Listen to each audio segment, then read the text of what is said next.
What drove you to Bob's story?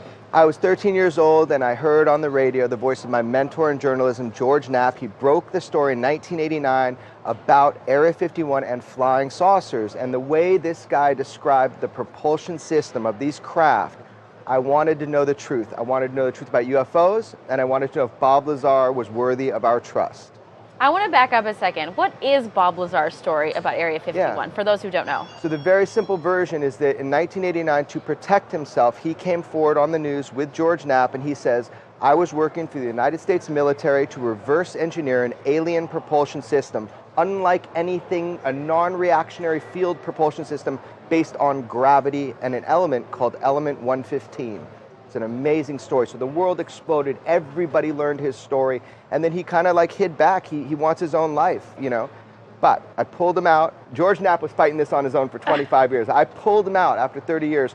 Intimate documentary of his daily life, and you get to be the judge of the veracity of his story. And when you gave him this pitch and you said, I want to do a documentary about this, what was his response to it? What was it, and also what was the convincing thing to him that after 25 years of hiding this story made him finally decide, sure, I'm into that? He didn't hide his story, it's just that the UFO world has done nothing good for him. Imagine if you have an experience and all of a sudden you have to explain to your friends and family and everybody, and it wasn't good for him. So it's not like I pulled him out of hiding. You know, he's able to defend himself. I convinced him that all of the noise, all of the lies, all of the fake news about him, that would go down in history if we didn't sort the record out and people could hear it directly from him. Right. So what does Bob Lazar think about aliens and alien technology right now? Well, I mean, first of all, he knows about alien technology. It's as real to him as your coffee cup right there is to you. He saw it, he had his hands on it, he dismantled it. Is it real to you? I do not have the luxury of disbelief. What Bob said, what is going on with our government, is true, and the New York Times broke that story. They told you in December of 2017 with 2 videos from the Pentagon, they told you UFOs are real, and they had them on camera. So now everybody's got to catch up. Consensus reality has to catch up with the data reality that we have. How interesting. This is so fascinating. It is. Okay, so I'm also fascinated by the storyline of him, you know, going back to his normal life for 25, 30 years. You pluck him back and he's telling his story. How has his life changed since 1989, since he's experienced this and now he's coming forward to tell us again? He's happy. He's got his own business called United Nuclear out of Michigan, and it's a science and technology, you know, consulting and supplies. So he's doing a normal thing. He's got a normal life as a scientist. It brought up a lot of negative emotions, because remember, if you watch the movie, it's a very dramatic thing happened. The FBI raided during the film. So it's a very dramatic story. Before in his life, you know, look, they were going after him. They were gunning for him. That's why he went on the news. That's why George Knapp put him on the news, was to protect him, get all the story out, get it out. But over 30 years, we have learned new information. So in my film, I'm able to show you stuff that was unable to be uncovered for 30 years. That's why this film, I think, is #1. That's What's been uncovered over the last 30 years? Tons of stuff has been uncovered. So I found the guy that did the security clearance for him to be able to work at the base. The guy nobody could find for 30 years. How'd you find him? Facebook. Wow. And no one else thought to do that? Yeah, I had these little spider bots go through social media. If people said, I know Bob Lazar, certain names, that kind of thing.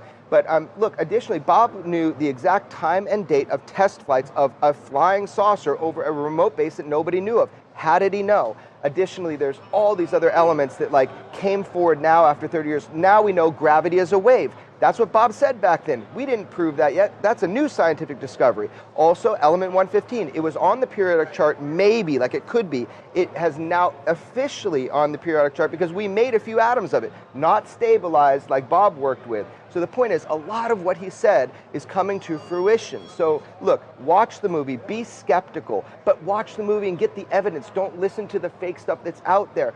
Get the real information and decide for yourself reality. So, okay, to your point of the fake stuff that's out there, how do you build that trust with the audience of this documentary, and how do you get people to believe what they're hearing and seeing? I don't need to get them to believe anything. I don't want their belief. I want his story is convincing enough? I want their critical, rational minds to go into it and decide for themselves. I'm not saying believe him. What I'm saying is hear the story. Everything has been so twisted. It's been disemboweled. His entire story has been gutted from the truth of what really happened. And I just want you to hear it from him so you can make your own judgment. But UFOs are real.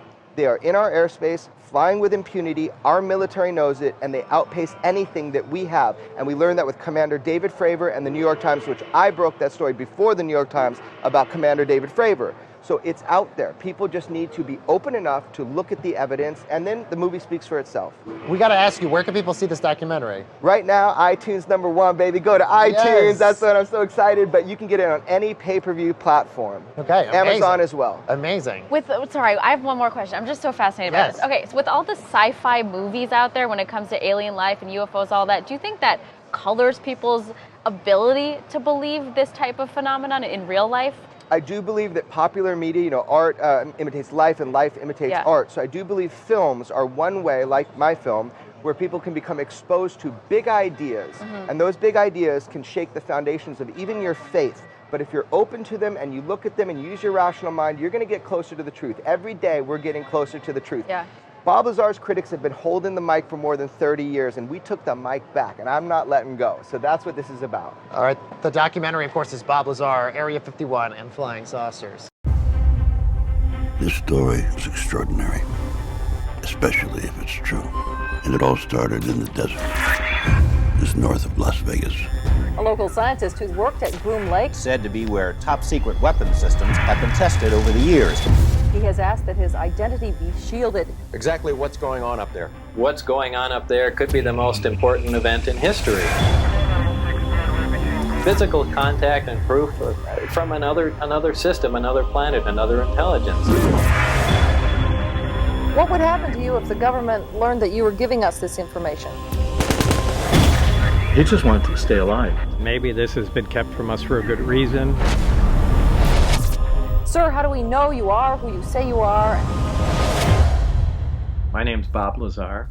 I'm known for working at a classified base and reverse engineered alien spacecraft. It went all over the world. He put Area 51 on the map. Can we ever be made whole if we're not believed?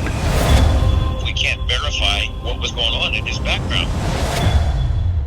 I have no motivation to lie. The science and the technology can change us. We've always looked to the skies for answers, instead of looking into ourselves.